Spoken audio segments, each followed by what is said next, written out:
Video शुरू करने से पहले आपको बता देना चाहते हैं कि अगर आप तंत्र मंत्र सिद्धि साधना के क्षेत्र में आगे बढ़ना चाहते हैं तो अभी डाउनलोड करें इंद्रजाल मोबाइल एप्लीकेशन, जिसमें है अनेकों प्रकार के तंत्र मंत्र और सिद्धियां। डाउनलोड लिंक डिस्क्रिप्शन बॉक्स में है, अभी डाउनलोड करें। धन्यवाद।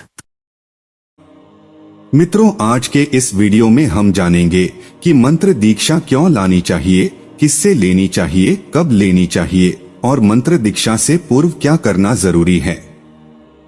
चलिए दीक्षा से संबंधित बहुत महत्वपूर्ण बातों को जानते हैं। मित्रों, धर्मानुसार दिशाहीन जीवन को दिशा देना ही दीक्षा है। दीक्षा एक शपथ, एक अनुबंध और एक संकल्प है। दीक्षा के बाद व्यक्ति द्विज बन जाता है। द्विज का अर्थ दूसरा जन्म, दूसरा व्यक्तित्व। दीक्षा देने की यह परंपरा जैन धर्म में भी प्राचीन काल से रही है। सिख धर्म में इसे अमृत संचार कहते हैं। हालांकि दूसरे धर्मों में दीक्षा को अपने धर्म में धर्मांतरित करने के लिए प्रयुक्त किया जाता है। दीक्षा के प्रकार।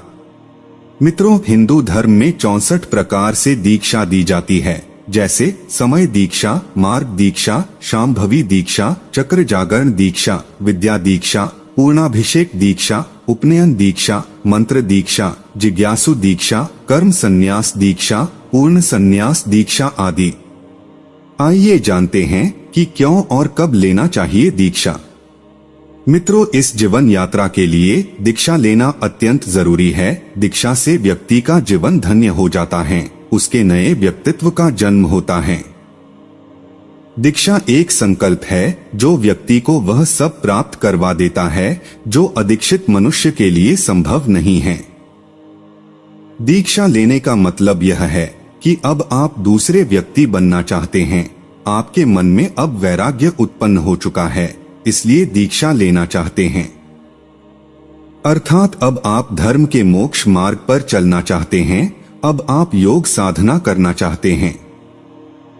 अक्सर लोग वानप्रस्थ काल में दीक्षा लेते हैं। दीक्षा देना और लेना एक बहुत ही पवित्र कार्य है। इसकी गंभीरता को समझना चाहिए।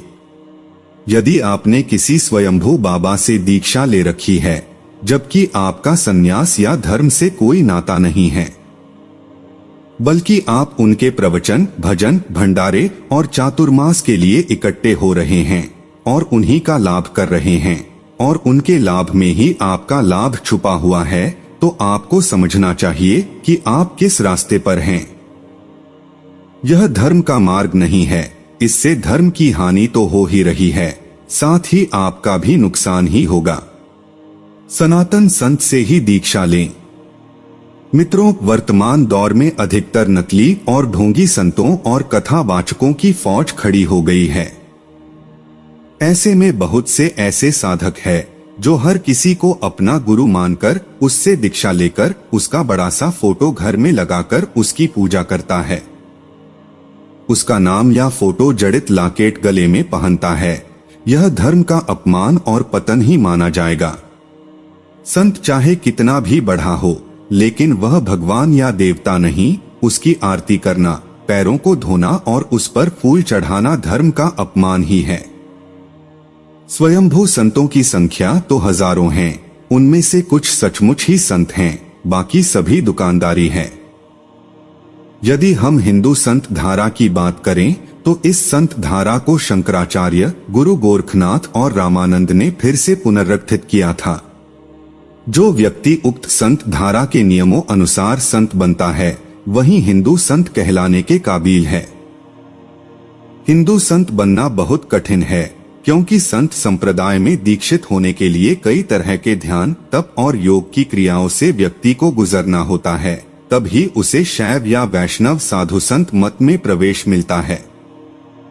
इस कठिनाई, अकर्मण्यता और व्यापारवाद के चलते ही कई लोग स्वयंभू साधु और संत कुकुरमुत्तों की तरह पैदा हो चले हैं।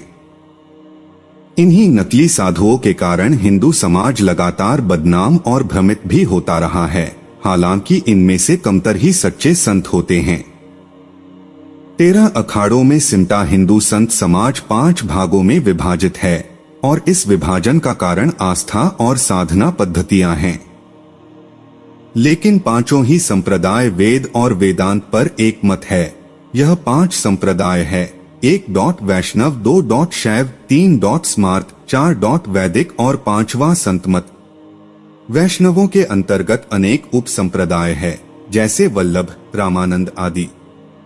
शैव के अंतर्गत भी कई उप संप्रदाय हैं, जैसे दशनामी, नाथ, शाक्त आदि।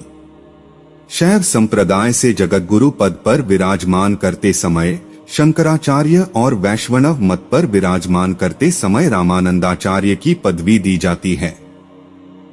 हालांकि उक्त पदवियों से पूर्व अन्य पदवियां प्रचलन में थी। अब जानते हैं कि दीक्षा किस गुरु से ले। मित्रों, आज के दौर में गुरु घंटालों की कमी नहीं है। आप लोगों ऐसे बहुत से गुरु मिल जाएंगे जो दरबार खोलकर दीक्षा दे रहे हैं। लेकिन सावधान, आपको बिना परखे, बिना समझे उनसे दीक्षा बिल्कुल भी नहीं लेनी चाहिए। जो पूर्ण गुरु है, जो ज्ञान के सभी रहस्य को जानता है, जो आपके सभी प्रश्नों का उत्तर दे दे, उनसे ही दीक्षा लेनी चाहिए। पूर्ण गुरु दीक्षा देने से पूर्व शिष्य को सभी रोग शोक से मुक्त करता है। उसके हर प्रश्नों का सहजता से उत्तर देकर उसके मन के शंका को दूर कर देता है। मंत्र दीक्षा में गुरु सबसे पहले साधक को पितृ दोष से मुक्त करता है, उसके पितरों को मुक्त करता है, बिल्कुल नया जीवन प्रदान करता है।